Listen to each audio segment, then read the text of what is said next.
Hello friends आज शुरू करते हैं एक्सरसाइज 3.1 से क्वेश्चन नंबर 7। क्वेश्चन 7 में आपको फिगर दी हुई है और नीचे लिखा है कि फाइंड एक्स वाई जेड। ये ट्रायंगल बना हुआ है। एक्स वाई और जेड जो है ये एक्सटीरियर एंगल्स हैं, इनके आपको वैल्यू निकालनी है। अब देखिए, जब भी आपको एक्सटीरियर एंगल की वैल्यू निकालनी हो ना, तो उसके अंदर वाला एंगल आपको ज़रूर पता होना चाहिए। जैसे कि यहाँ पे 90 अंदर का पता है, मुझे एक्स निकालना है, तो एक स्ट्रेट लाइन बन गई। स्ट्रेट लाइन बन गई तो ये लीनियर पेयर बन गया। लीनियर पेयर के ऊपर जो दोनों एंगल होते हैं ना, वो मिलके 180 के होते हैं। तो 180 में से अगर मैं 90 माइनस कर दूंगा तो मुझे x की वैल्यू पता चल जाएगी। इसी तरह से 180 में से 30 माइनस करूंगा तो मुझे z पता चल जाएगा। और इसी तरह से 180 में से अगर मैं यहाँ अंदर वाला, इसकी वैल्यू तो दे नहीं रखी, अगर ये वैल्यू मैं माइनस कर दूंगा तो मुझे y पता चल जाएगा।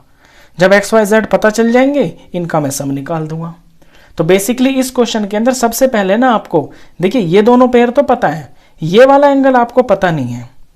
अब angle sum property of triangle लगा के पहले इस एंगल को निकालेंगे। इसका नाम मैं 1 रख लेता हूं, एंगल 1।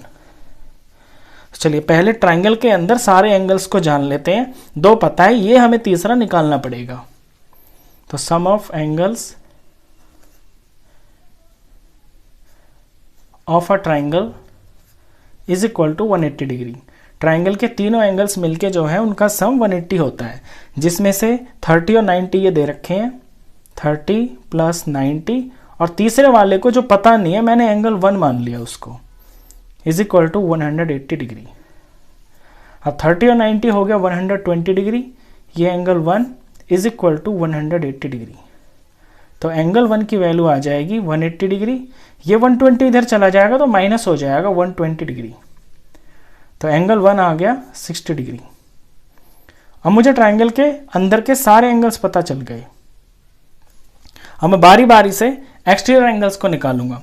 चलिए एक्स से शुरू कर लेते हैं। पहले देखिए एक्स प्लस और ये 90, ये स्ट्रेट लाइन है ना, लीनियर पेयर बन रहा है। तो लीनियर पेयर जो है, जब एक लाइन के ऊपर इस तरह से 2 एंगल्स बनते हैं तो वो 180 के होते हैं, क्योंकि पूरी लाइन 180 डिग्री की होती है। तो x प्लस 90 होएगा 180 डिग्री। रीज़न ज़रूर लिखेंगे, लीनियर पेयर, ये दोनों एंगल मिलके लीनियर पेयर बन रहा है। तो x की वैल्यू यहाँ से आ जाएगी 180 में से ये जो 90 यहाँ प्लस है, ये जाके माइनस हो जाएगा। तो x की वैल्यू आ गई 90 डिग्री। अब जिस तरह से x निकाला है उसी तरह से y निकालेंगे।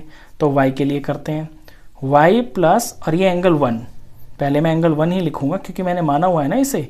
ये दोनों मिलके हो जाएंगे 180 डिग्री। और यहाँ पे भी रीज़न वही लिखना है, लीनियर पेयर। और y तो पता नहीं है, और एंगल 1 में ऊपर निकाल चुका हूँ 60 डिग्री, तो यहाँ पे 60 लिखेंगे इज इक्वल टू 180 डिग्री। तो y की वैल्यू आ जाएगी 180 डिग्री, और ये प्लस का 60 इधर जाके माइनस हो जाएगा। तो y की वैल्यू आ गई माइनस करके 120 डिग्री। y पता चल गया। इसी तरह से z पता करेंगे। ये रहा z प्लस 30, z प्लस 30, ये दोनों मिलके 180 डिग्री के होंगे। Reason linear pair. तो z की वैल्यू आ जाएगी 180 में से ये प्लस 30 इधर जाके माइनस हो जाएगा। तो z की वैल्यू आ गई 150 डिग्री। अब मुझे तीनों एंगल्स की वैल्यू पता चल गई, x, y और z, और मुझे निकालना है x, y, z का सम। तो अब यहाँ पे वैल्यू पुट कर देंगे इसमें, x plus y plus z is equal to, x की वैल्यू है 90, y की वैल्यू है 120 और z आया 150। इनका सम करेंगे तो ये आ गया 100, 200 और 360। इनका सम 360 डिग्री आ गया। इसी तरह का सेकंड पार्ट है, सेकंड पार्ट भी करते हैं। अब सेकंड पार्ट में फिगर दी हुई है आपको क्वाड्रिलेटरल। क्वाड्रिलेटरल के चारों एंगल आपको अंदर के पता होने चाहिए, तभी तो आप अंदर और बाहर दोनों का मिलके लीनियर पेयर निकाल लेंगे और बाहर वाले एंगल्स की वैल्यू निकालेंगे। अब क्वाड्रिलेटरल के अंदर 4 एंगल होते हैं, जिसके अंदर 3 आपको दिए हुए हैं, 60, 80, 120। तो ये जो चीज़ है ना, जो W के पास है ये एंगल, ये मुझे पता नहीं है, इसे मैं एंगल 1 मान लेता हूं। तो पहले तो एंगल 1 ही निकालना पड़ेगा।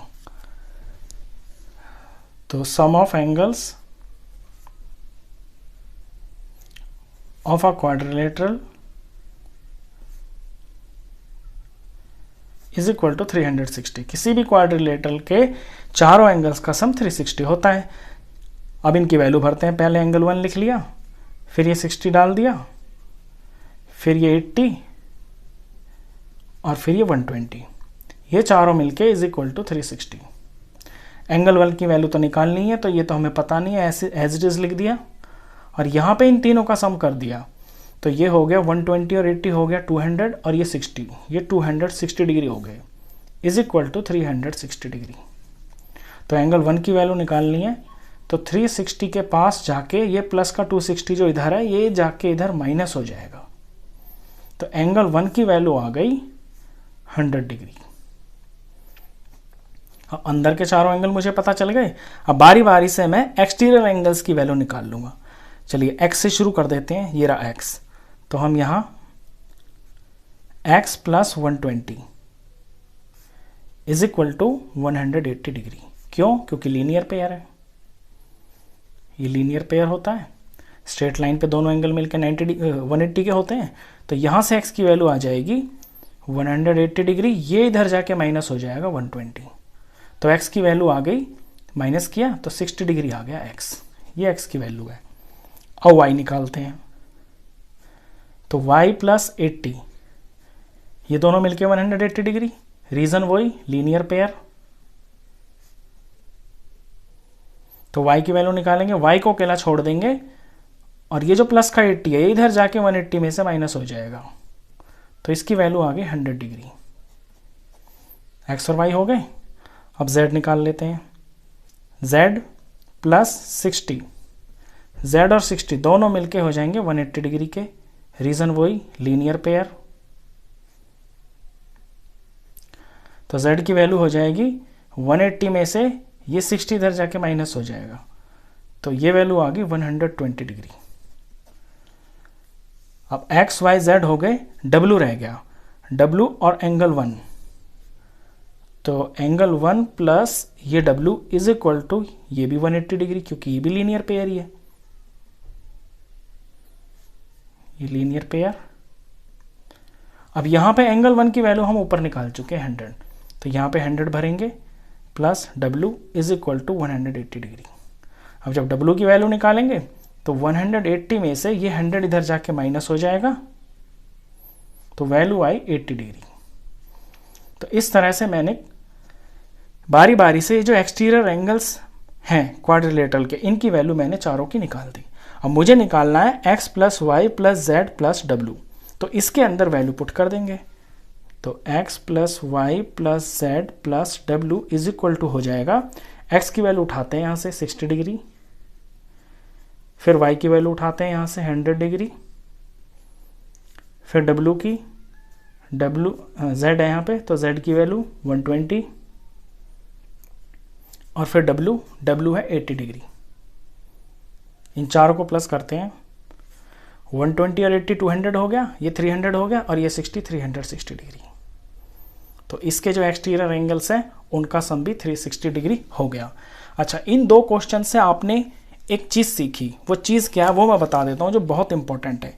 आपने ये सीखा कि चाहे क्वाड्रिलेटरल आपका कोई भी हो, सॉरी क्वाड्रिलेटरल हो या पॉलीगन हो, मतलब कोई भी आपका पॉलीगन हो, चाहे वो ट्रायंगल हो, चाहे वो 4 साइड का क्वाड्रिलेटरल हो, अगर ये पेंटागन्स भी होते ना, तो इनके जो एक्सटीरियर एंगल्स होते हैं ना, एक्सटीरियर एंगल्स का जो सम होता है ना, वो हमेशा हमेशा 360 ही आएगा। ये एक नई चीज सीखी आपने। तो इस वीडियो में बस यही 2 क्वेश्चन। नेक्स्ट क्वेश्चंस के लिए मिलेंगे आपसे फिर नेक्स्ट वीडियो में, तब तक के लिए गुड बाय।